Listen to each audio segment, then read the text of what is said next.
Okay, welcome everybody back to this Let's Play of Half-Life 1 brought to you by pt17 and Planet Phillip. We're playing Apprehension, and this chapter you're going to see a lot of new stuff. Way different than on a rail. So let's start this up.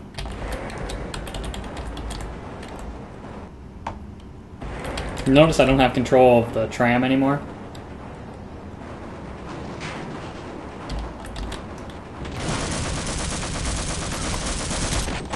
You can ride the tram all the way through, and you'll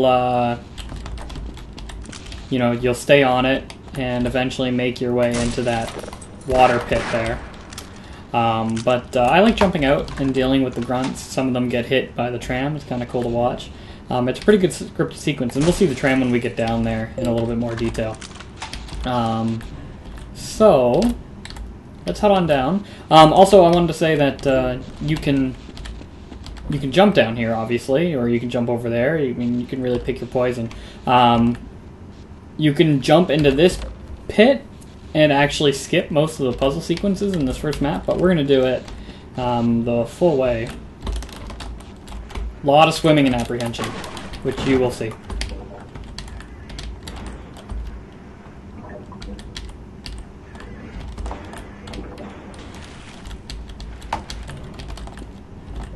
Okay, so we were up there, and now we're down here. Show you a little bit around.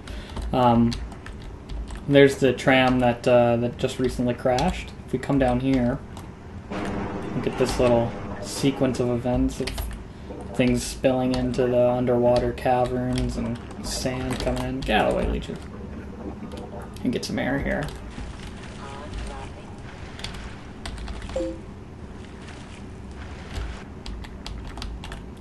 And we can head up the stairs, because this area's all flooded and stuff.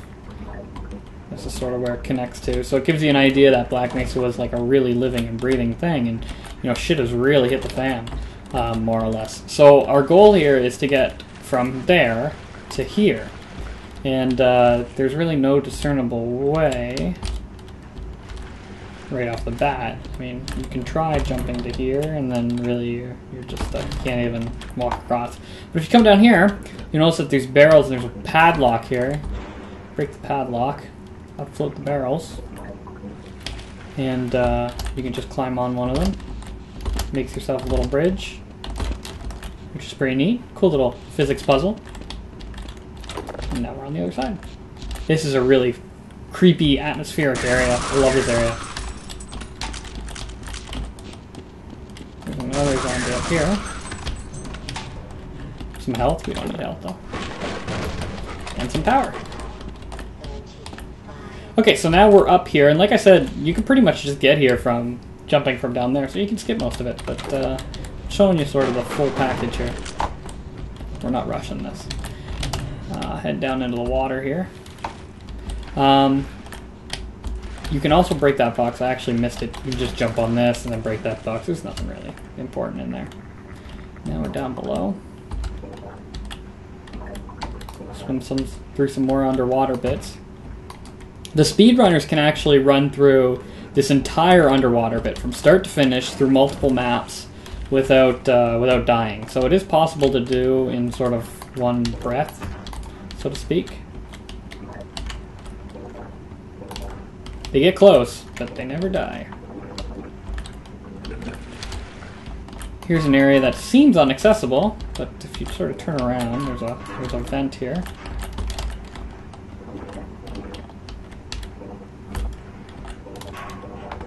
Now we're on the other side, get some air. Lots of AR too. And these strange crossbow bolts, which we'll be seeing soon.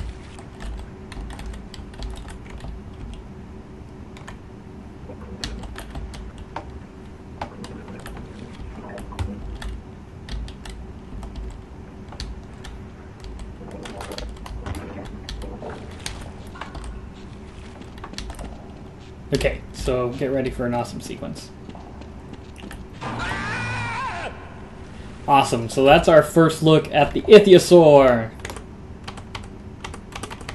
And the Ichthyosaur is The full name is Xenothurus ithiacanthus.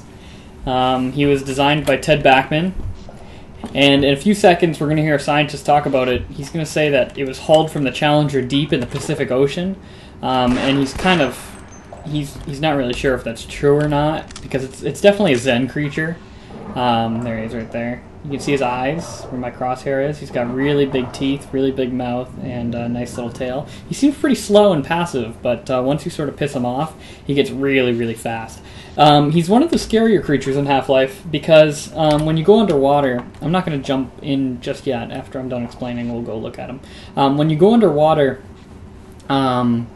it's really dark and muddy, and you don't have very long visibility, and when you do eventually piss him off, he does go very fast. It's thought that, and actually the original name for the ichthyosaur was called Muddy. It's thought that the ichthyosaur detects its prey sort of by sonar due to some of the sounds that are in Half-Life 2. They're called Ping 1 and Ping 2. And like I said, he's passive until you either touch him. So right now, we can swim in here with him. So long as we keep our distance, he won't bug us if we don't bug him. And we don't really touch him or get in his way. He'll pretty much stay passive and just swim along his course. Or unless if he's scripted to become hostile, which we'll see in a second. So we're going to... let's just ignore those things. We'll come back here in a second.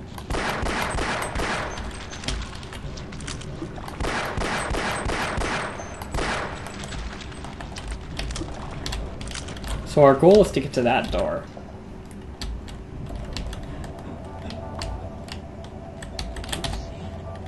They said it was hauled from the Challenger Deep, but I'm positive that beast never swam in terrestrial waters until a week ago.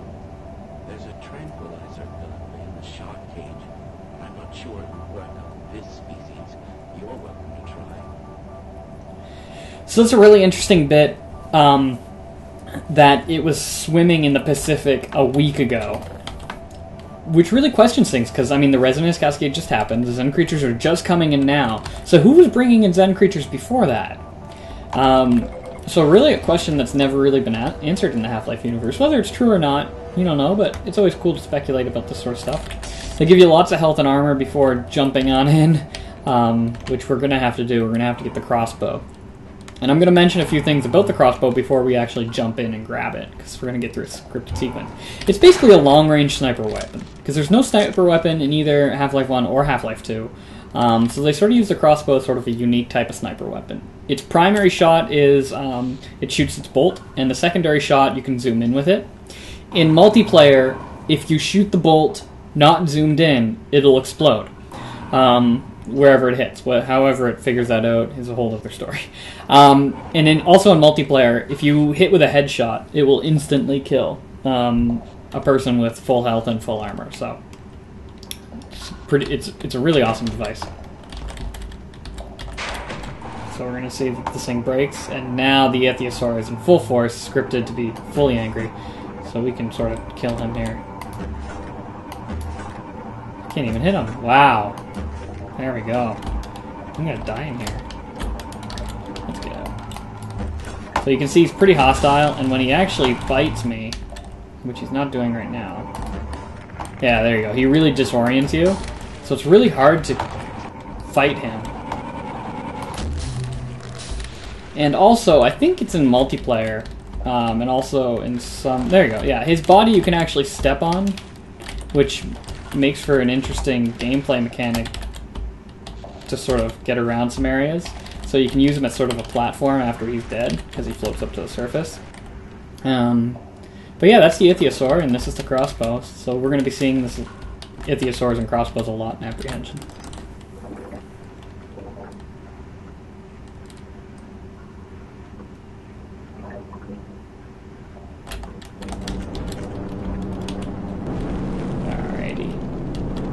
So now that we've killed the ichthyosaur, we're on the other side of the path. And this sound always bugs out for me, anyway. But it'll soon fix itself in the next level. I love this bit. The shotgun ammo there is just teasing you. It's like, take me. I mean, we have full shotgun, but we're gonna go for it anyway. Awesome bit.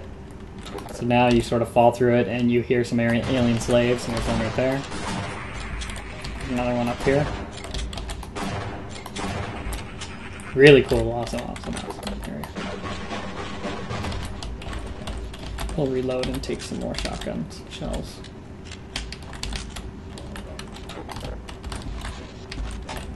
Alright, so we're in another waterway, and you can be sure as shit that there's some ichthyosaurs in here. And you can see that a lot of this area has water on it, so you sort of slide. This bit will break like that, so if you stand in the middle, you're pretty safe. We're going to jump in so I can show you the ichthyosaurs. I'm not going to bother killing them, but at least you'll know they're there. There's one. So this is what I mean about them being more or less passive. I mean, we're in the water with them, just sort of chilling with them. And this is why I get so angry at some Sven Co-op players. Because the same AI exists in Sven Co-op. If you don't bother the ichthyosaurs, they won't bother you. It sort of feels like you're playing Geometry Wars with these guys. Because you have to stay away. Whoa, that came close.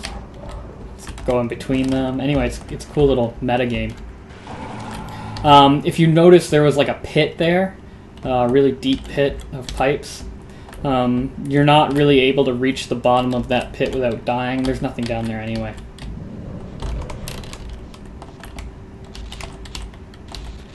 And there's a an electrical wire here, so we obviously can't jump that wire, or else we'll electrocute ourselves.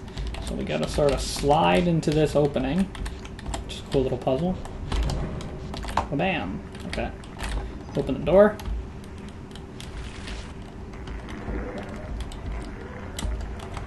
Fucking leeches.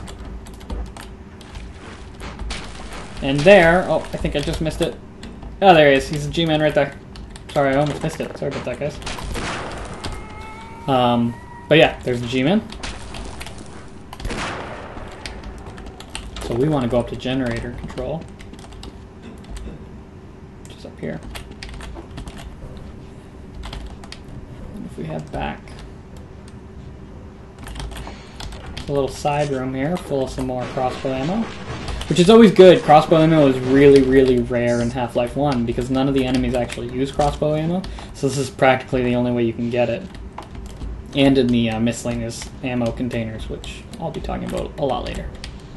You can activate the generator. Our goal now is to get to the other side here. So we have to do that by jumping on these platforms. There's another way you can do it too. Throw that over there. Pop on down. Climb up here. And actually, this is one of the few areas that you can get stuck in Half-Life 1. If you fall down here, there's absolutely no way out. I know it looks like a little small area, you can maybe be able to jimmy your way out of there, but you can't.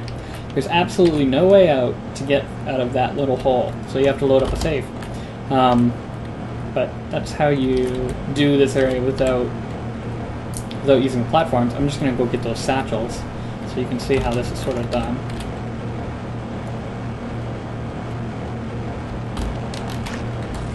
And there's a head crab that spawns over there when you get to the middle one. Kill him off. Oh, I didn't even need the satchels. Oh well.